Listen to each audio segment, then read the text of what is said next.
Gipuzkoako basafauna berreskuratzeko zentroa bisitatuko dugu. Bertan egiten duten lan garrantzitsua ezagutuko dugu. Euskadiko landa eremuetan biztanleria finkatzea xede duten lider laguntzak eskatzeko epea zabalik dagoela kontatuko dizuegu albistegian. Olaberriko Etxebarri Goikoa baserrian Gazta Energy proiektua aurkeztuko dizuegu. Gaztandegiak deskarbonizatzea du helburu. Tolosan amaituko dugu, Euskal Herriko gazta eta esnekien azoka antolatu baitzuten. Topaketa hau dagoeneko finkaturik dago Euskal Azoken egutegian.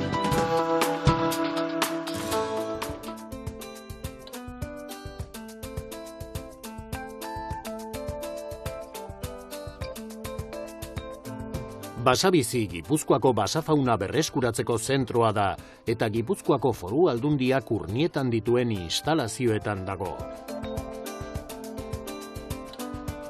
Zentrora iritsi bezain laster, alazne eta mamen topatu ditugu triku bat sendatzen, zauri larriekin ekarri baitzuten. Alazne albaitaria da eta mamen albaitaritzako laguntzaile teknikoa. Ekartzen dizkieten basa animalia guztiak zaintzea arduratzen dira biak. Printzipioz ozkatu izan zen, ez dakigu txakur batengatik edo azeri batengatik adibidez. Basozainak ekarri zuten, eta, bueno, hemen betikoa, jasotzeko animalia, iten zaio lehenengo esplorazio bat, eta, bueno, hau printzipioz iritsi zen bakarrikan, pixkat pixuz bajito, bale? Eta zauri batekin, nun gainera, zauria infektatua zeon, eta gainera zituen eulien larbak. Oain udarakin, temperatura altuekin, eta oso ohikoa da zaurietan, euliek larbak jartzea, eta horrek egiten du agrabatu ematen den zauria.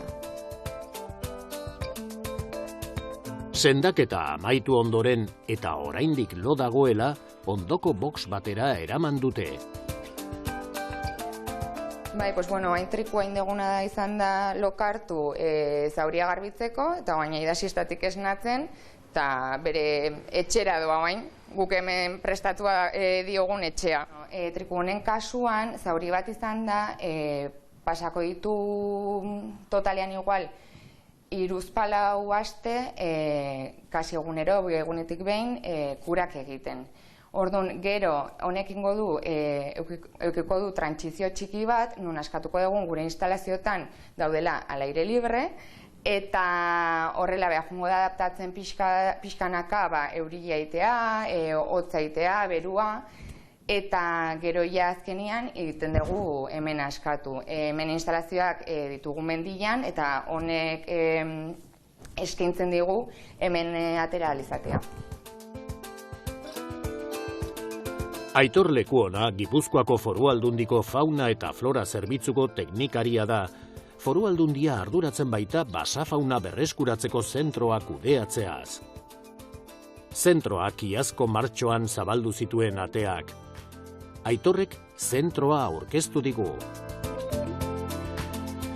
Urnietan gaude, Basabizi da Gipuzkoako Foru Aldundiko zentro bat, basa animaliak berreskuratzeko zentroa alegia.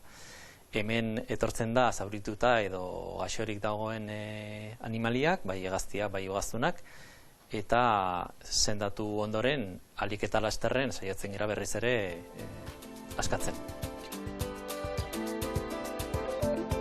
Zentroko instalazioek baldintzarik onenetan lan egiteko aukera ematen dute, beti ere animalien ongizatea gogoan. Eta gero instalazioak batetik dago harrera txabola bat, nun naiz eta zentroa ordutegizkan poitzita egon, basozainak badaukate txabola horretan, klabe baten bitartez, ireki eta animalia bertan usteko aukera. Zentroaren muina izango litzateke itxola hau, hemen daukagu bulego txiki bat, kirofano ere bai, laborategi txiki bat, eta gero harrera puntuan nun animaliak iritsi, lehen azterketa bat egin daiteke bertan, garbitu eta bar. Eta gero dauzkagu boxak, dira izango zian logelatxo batzuk bezala, mamiferoak eta hegaztiak bertan eukitzeko, eta batez ere boladeroak. Boladeroak dira kaiolantzeko batzuk, oso handiak, ze hegaztiak eta batez ere harrapakeriak ez da bakarrikan gauza sendatu behar diala, baizik eta gero indartu eta forma jarri behar dira. Orduan, ezinbestekoa izaten da aste batzuz boladera handi hauetan egotea ziurtatzeko kapazak diala benetan ondo egan egiteko eta harrapakeriak baldin badira ehizatzeko ere bai. Animalien errolda asko aldatzen da, gorabehera ugari izaten baitira. Gaur egun, 17 animalia dituzte eta mota guztietako basafauna sartzen da, baina hegaztiak dira ugarienak. Espezie batzuen populazioak galtzeko arriskuan daude, hori delata, zentroak egiten duen lanak balio berezia du. Hegalekuetan, zikoinak eta ia beti gordelekuan egoten diren ahate urdinskak ikus ditzakegu, baita arrano txiki ikusgarri bat ere, indarrak berreskuraturik askatzeko moduan dagoena. Urubi bat ere ikusi dugu. Mamenek egan eginarazten dio belatzandiari indarra har dezan eta haren egonaldia laburra izan dadin. Gauza bera egiten du putre gazte batekin, urtaro honetan iristen dira putre gehien suspertze zentrora, kumaldi berrien hazkundearekin bat. Etortzen dira oso nekatutak, oso baju pixuz, eta hemen prozesua izaten hori da jaso, esplorazio batin, honea pasa instalazio honetara dela espezifiko behientzat, eta iten da vigilantzia bat gero hemen askatuta. Ondo mugitzen dien, egoak ondo astintze dituzten, eta normalian jaten ematearekin eta deskantxoarekin nahikoa izate dute. Hemen itentzaile ere astindu bastante egan egiteko eta pektorala muskulatzeko. Ekartzen dituzten animalia gehienak hegaztiak dira, baina Gipuzkoako basafauna osoa ordezkaturik dago hemen. Espezie exotikoak ere iristen dira, askotan jokabide arduragabeen ondorioz. Guri batez ere iristen zaizkigu hegaztiak, baina mamiferen artean adibidez hemen dakagu liroi bat, eta hau ja askatzeko dago, hau ja dago perfectamente eta askatzeko dago. Eta, horrela espezie bitxien artean, bestuak egon daitezkenak adibidez iritsi zaizkigu Milano Reales eta sail beltza ere, baina baita ere iristen zaizkigu animali exotikoak, jendeak bere etxean dituztenak, eta edo ihes egiten dute, edo jendeak gaizki askatu egiten dituzte. Orduan horiek ere iristen zaizkigu eta eduki izan dugu loro Amazonia frente azul eta inkluso boa bat. Gizartea gero eta konprometituago dago ingurune naturalarekin, eta hori oso positiboa da. Halere, ez jakintasunagatik askotan ez dugu behar bezala jokatzen. Mendian edota gure herrian laguntza behar duen animaliaren bat ikusten badugu, ura lasai uztea eta Foru Aldundiko basozaintzen zerbitzura deitzea da onena. Protokoloa aktibatu eta azkar eta eraginkortasunez jokatuko dute.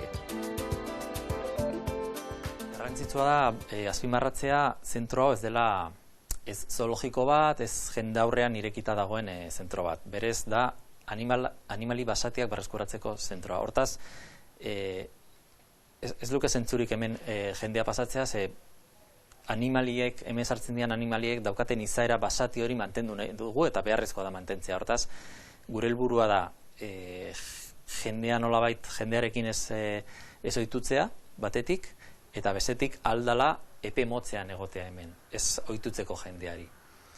Orduan, jendeak argi eta garbi zaurituta dagoen animali bat ikusten badu mendian edo hondartzan, kostaldean, egin behar duena da diputazioara deitu, 943-00-920 da telefonoa, mendi eta ingurumen naturalaren zuzendaritzara.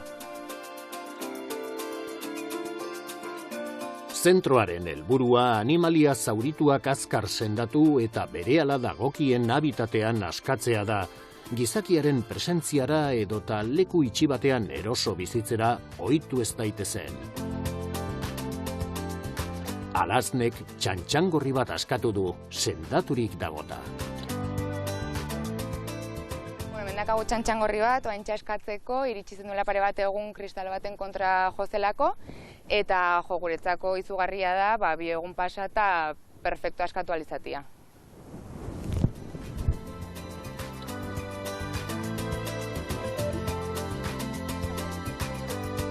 Foru Aldundiaren basafauna berreskuratzeko, basabizi zentroan lanean ari direnentzat ez dago poz handiagorik, sendatu, zaindu eta suspertu dituzten animaliak askatzea baino.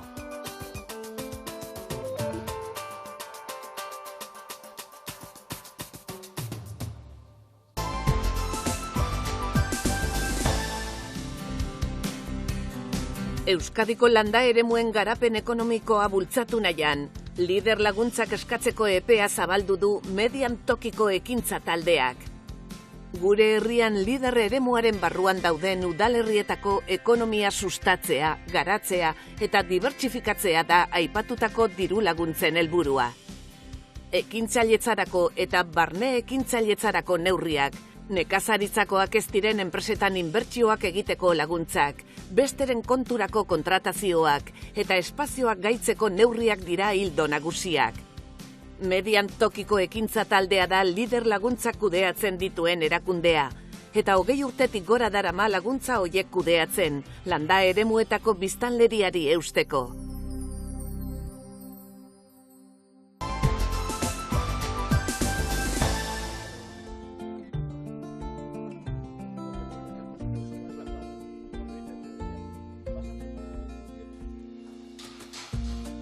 Olaberriko Etxebarrigoikoa baserrian, Aitor eta Jordi eguneroko bi jestealdiak egiteko prestatzen hasi dira. Behi gutxi gobernatzen dituzte, 8 gaur egun, eta esnea eta gaztamota desberdinak egiteko erabiltzen dute. Frisiar arraza kendu eta Montbellier arraza ekarri zuten. Euskadin ez da oso ezaguna, baina oso menditarra da eta ondo egokitzen da gure orografiara. Guk eunen 2 aldiz jazten ditugu eta urten 5.000 eta 6.000 litro behiko, gutxi gora bera. Hauek umein berritan esnez oso ondo ematen due, gero ernai gelditzen dienen, orduan ematen due jetxe egiten die, eta gizentzen hasten die, umeikia prepatzeko. Montbellier behiak dauzkagu, garai batean frisonak geneukan, eta orain dela 20 bat urte ekarri genu lehenengo Montbellierra, eta askoz erraza rustikoa da. Oso ume egite hona dauzka, susa ondo atatzen die, ernai errez jartzen die, eta guk gaztaia egiten deunez, egia esan ez dugu pentsaura egiten beste erraza jartzeik. Gainera, haien esnea proteinatan oso aberatsa da, eta beraz, ezin hobea gaztak egiteko. Frisonakin konparauta batez ere proteina gehiago dauka. Koipe gehiago ere bai, baina batez ere proteina gehiago. Etxebarrigoikoan ekoizten duten guztia ekologikoa da. 8 behi bakarrik jetzi behar dituztenez, Aitorrek eta Jordik azkar amaitu dute lana. Une horretan hain zuzen eguna urratu du eta baserritik paisaiaren edertasunaz gozatu dugu txindoki itzela aurrean genuela. Jordik txukun garbitu ditu jestegela eta ukuluak. Bien bitartean, hazienda berritzeko erabiliko dituzten txahalak esnez elikatu ditu Aitorrek. Bai, reposizio etxeko egiten deu, naiz eta azken aldin isko asko jaiotzen zaizkiten, baina iskoak ere etxean uzten ditugu eta gizendu egiten ditugu aragitarako, eta esnea ematen diogu 5 bat hilabete arte. Etxen jaiotzen dana, etxen gelditzen da. Etxebarrigoikoaren jarduera nagusia gaztagintza da, baina baratzea badute eta oilaskoak ere hazten dituzte. Aitorrek haiengana jo du elikatu eta belardian askatzeko. Hemen egun guzti berdin jazten diez. Ganauen larretik ekarri, behi ejetzi, jaten eman, gero sala garbitzen deu, ekologiko oso garrantzitsua da garbitasune eta esnekin handik gehiago. Gero oliasko eta olioire jaten eman, hauek kanpoa bialdu, eta hain behi barrun utzi ditu jaten, kanpo nahiko larre ez taulako, eta belarrondu eta esilo pixka jaten du, eta orduan bialduko ditu berriz larrea. Eguneroko beste zereginetako bat ganadua askatzea da. Euria hasi badu ere, lurra ez dago behar bezain bustia, eta Montbelierrak lasai atera dira. Ukuluko teilatuan eguzki plakak daude, eta terrazan bertan energia metatzen duten bateriak gordetzen dituen estalpe txikia ikusi dugu. Etxebarri Goikoa da Gazta Energy programaren liderra. Programako gainerako kideak bisitan etorri dira gaur. Kerexeta Gaztandegiko Feliz eta Etxezuri Ardi Gaztandegiko Jon. 3 gaztandegiez gain, Ekisolarrek, Goienerrek eta Noemi Salazar proiektuaren koordinatzaileak ere parte hartzen dute Gazta Energyn. El proyecto Gazta Energy es un proyecto de Gazta Energy izeneko berrikuntza proiektuak Eusko Jaurlaritzaren eta FEADER funtsen babesa du. 3 gaztandegi berritzailetan egindako 3 proiektuetan eguzki plaka fotovoltaikoak jarri dituzte energiaren kudeaketa hobetzeko. Ardi eta behi sektoreko gaztandegi eredu desberdinak dira. Zenbait gaztandegitan esnea pasteurizatu egiten dute. Beste batzuetan berriz, esne gordinarekin egiten dute lan eta energia gutxiago kontsumitzen dute. Baina denak ari dira elkarlanean energia kudeaketa hobetzeko, euren jarduera deskarbonizatzeko eta petrolioaren mende ez egoteko. Del petróleo. Beste ustiategi batzuek bat egin dute antzeko proiektuekin, eta kasu honetan ere, erantzun bera espero da.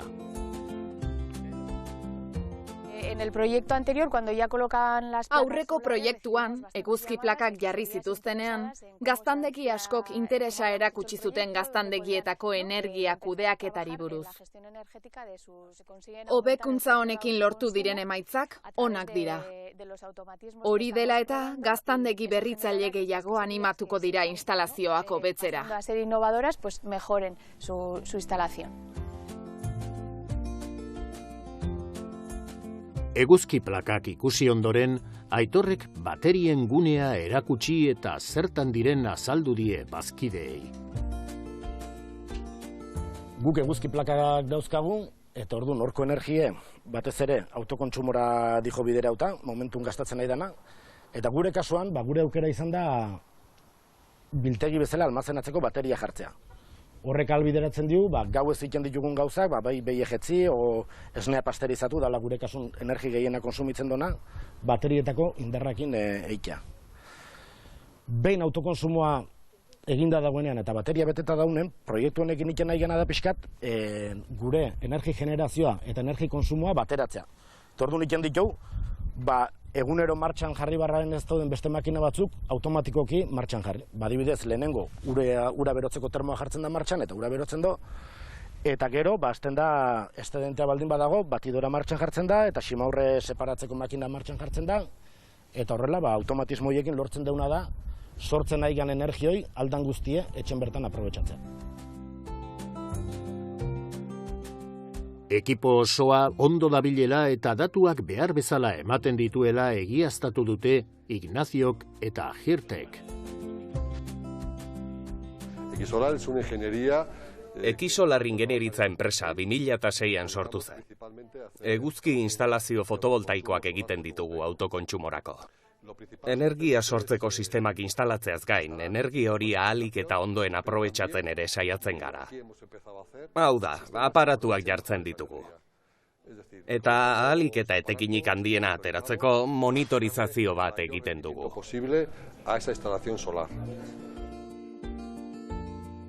Besteak beste, energia soberakinak kontsumitzaileei helaraztea arduratzen da Goiener. Egiten duguna ekarpena da, energia berriztagarrien instalazioen hobekuntza eta efizientzia hobekuntza bat planteatu. Planteamendu hori egin dugu akumulazio termikoa batean eta bitan parkatu eta beste akumulazio elektrikoa baterietan bestean. Hemen Etxeberri Goikoan planteatu duguna izan da hobekuntza bat energia metatu dadin bateria elektrikoetan eta Etxezurin eta Kerisaran planteamentua izan da akumulazio termikoa egitea, excedente energetiko horrekin ura berotzeko. Eta helburua azken batean delako gaztategien deskarbonizazioa. Abeltzainak eta esneki egileak lanean ari dira ingurumena kontserbatzeko eta gaztandegiak deskarbonizatuz inplikatzen dira lan horretan. Etxebarri Goikoak, Keresarak eta Etxezurik gogotsu hartzen dute parte Gazta Energi lankidetza programan. Eta laster emaitzak sektore osora transferituko dira.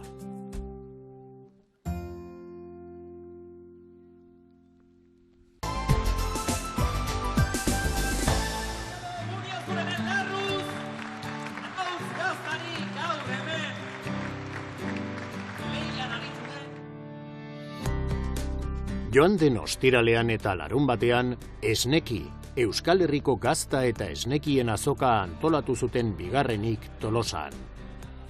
Inaugurazioa ostiralean izan zen Beotibar frontoian eta administrazio antolatzaileen ordezkariak eta sektoreko erakundeak eta elkarteak izan ziren bertan. Frontoiak 3 espazio izan zituen, oholtza, gazta lehiaketako epaileen txokoa eta dasta komentatuak egiteko leku bat. Frontoiko kantxa osoaren dekorazioa oso zainduta zegoen, etxalde txiki bat balitz bezala apaindu baitzuten. Ostiralean batez ere hitzaldiak eta mahai inguru bat antolatu zituzten. Xuso Mazaira, Airas Moniz gaztandegikoa, Silvia Pelaez, Quesos y Besosekoa eta Salvador Maura, Mas de Erolesekoa, euren nastapenak eta esperientzia aberasgarriak kontatu zituzten era jostagarri eta didaktiko batean. Imanol Zubeltzuk esneki aurkeztu zigun. Hau da esnekiren bigarren edizioa ez, guretzat esneki ekoizleen plaza da, azoka berezi bat nun ekoizleak eta kontsumitzaileak elkarlanean jartzen ditugun, batez ere ekoizle eta baserritarren lana eta kalitaterako etengabeko bilakaera hori ez, gizarteratzeko, eta era berean ere gaur hemen daukagun topaketa honek sektoreko beharrak eta sektoreko erronkak dauzka izpide, guretzat ardatz bereizgarri bat delako ez, sektorearekin jaiozan esneki eta sektorearentzako egiten dan zerbait da, eta bide horretan, beraien erronkak, aukerak izpide izatea, guretzat ardatz nagusia da esaten nuen bezala. Xusok laburki aurkeztu zuen bere proiektua. Veíamos que toda la gente del interior de la... Jende guztiak, irira edo atzerrira alde egiten zuela ikusten genuen. Eta guk erakutsi nahi genuen, lurretik eta nekazaritzako elikagaietatik bizitzea posible zela, duintasun osoz gainera. Horretarako, ganadutegi osoa aldatu genuen. Frisiarrak kendu eta jersei behiak ekarri genituen. Unai lan eginik eta larreak berreskuraturik. Lehen Espainian inork ez zuen arraza horrekin lan egiten.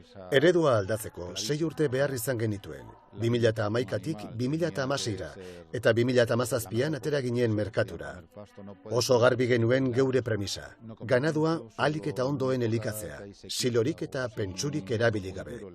Lehortea dagoenean bakarrik ematen diegu osagarriren bat. Eta zintzo jokatu nahi dugu. Gure behiak, gure larreak, eta esne gordin jezi berria. Fría, recién ordeñada, queda por gravedad. Natalia Lobeto Asturiasko Kasin Gaztaren jatorri izeneko presidenteak desagertzeko egon ziren gazta batzuei buruz hitz egin zuen, eta gazta hoiek berreskuratzen ari direla esan zuen. Es un orgullo enorme. Harrotasun handia da guretzat. Kasin Gazta nire familiaren gazta da, nire lurraldekoa, Asturiasekoa. Niretzat ona etortzea eta Kasingaztaren historia, gure amaren historia kontatu ahal izatea oso pozgarria da. Kasingazta oso berezia da, eta hura probatzera animatzen zaituztet. Ziur nago gustatuko zaizuela. Seguro que le va a gustar. Ikusleen artean, elikagaien eta esnekien arloko ikasle ugari zeuden, esperientzia garrantzitsuak ezagutzeko aukera paregabea zen eta. Gu hona etorria azkenen produktore ezberdineko ikuspuntuk ezautzeko eta gazta ezberdinak ere ezautzeko. Azkenengo gure klasetan gazta ekoizte deu eta ezagutza ezberdinak ikaste diteu. Larun batean berriro ere frontoia izan zen esnekiren erdigunea. 5 ziren guztira epaimaiak eta gazta lehiaketaren 11 ataletako gaztarik onena aukeratu behar zuten. Ahuntz, behi eta ardigazten elaborazioetan agerian geratu zen zeinen askotarikoa den gure herriko esne ekoizpena. Euskal Herriko frisiar ganaduaren lehiaketaren 14. edizioa Tolosako erakustazokan izan zen. Hobekuntza genetikoari eta abeltzainen etengabeko lanari esker lortutako lorpenen erakusleio bikaina izan zen. Horrez gain, abeltzaintza gizarte osora hurbiltzeko ere balio izan zuen. Karrantzako Casa Nueva eta Kaskanteko Planillo izan ziren garaile handiak. Gaztagileen eta esnekigileen erakusketa Tolosako Foruen plazan jarri zuten. Esneki sorta aberats eta askotarikoaren gazta batzuk lortu nahian, jende ugari hurbildu zen azoka esparrura. Erakusketa hau gaztak ezagutarazteko modu bat ere bada, eta hoien artean ez ziren falta izan eusko labeldun gaztak. Esnekiren helburua da kontsumitzailea formatzea, kontsumitzailea informatzea, produktu berri horiek kontsumitzaileari eskaintzea, eta horiek ezagutaraziaz eta gure kontsumitzaileei hori kontsumitzeko aukera emanaz, lortu dezakegu sektore berri horiek indartzea. Esnekiren giltzar nagusia esango nuke dela euskolabel gazten ingurua sortzen dena. 16 gazta mota berri sortu dienak, oinarrituta daude tradiziozko errezetetan, danak dute oinarria gure historian egin ziren tradiziozko errezetetan, eta 6 gazta mota berri horiek ja kontsumitu daitezke, gure merkatuetan daude. Sari nazioarteko asko irabazi dituzte momentu honetan, eta horiek ere indartuaz esnekiri ematen diote oinarria gazta mota berri horrek. Frontoian berriro, epaileek ia amaitua zuten Euskadiko 11 gazta eta jogurtik onenen aukeraketa. Epaimaiko 10 kideek hoien artetik onena aukeratzeko mandatua zuten, hau da, Euskal Herriko gaztarik onena aukeratu behar zuten. Ona hemen irabazleak, Luxuri, Askibil, Elkano, Goñe, Agur bi ataletan, Kortariko Borda beste bi ataletan, Larruz Ahuntz gazta, Iztueta eta Remiro. Larruz Ahuntz gazta Markina Xeneingoa izan zen erabateko garailea, Ahuntz gazta ondu batekin. 5 hileko ahuntz gazta bat, ja nekukura ba, ondua eta osoa. Esneki azokak 2 edizio baino ez ditu behar izan bere burua topagune handi baten gisa finkatzeko. Bertan, Euskal Herriko esnegintza sektoreak esperientziak trukatu eta jakina, tradizioa eta berrikuntza uztartuz egiten duten lana ematen du ezagutzera. Horri esker, gure baserrietan egindako esneki sorta zabala aurki dezakegu gure herriko merkatu eta saltokietan.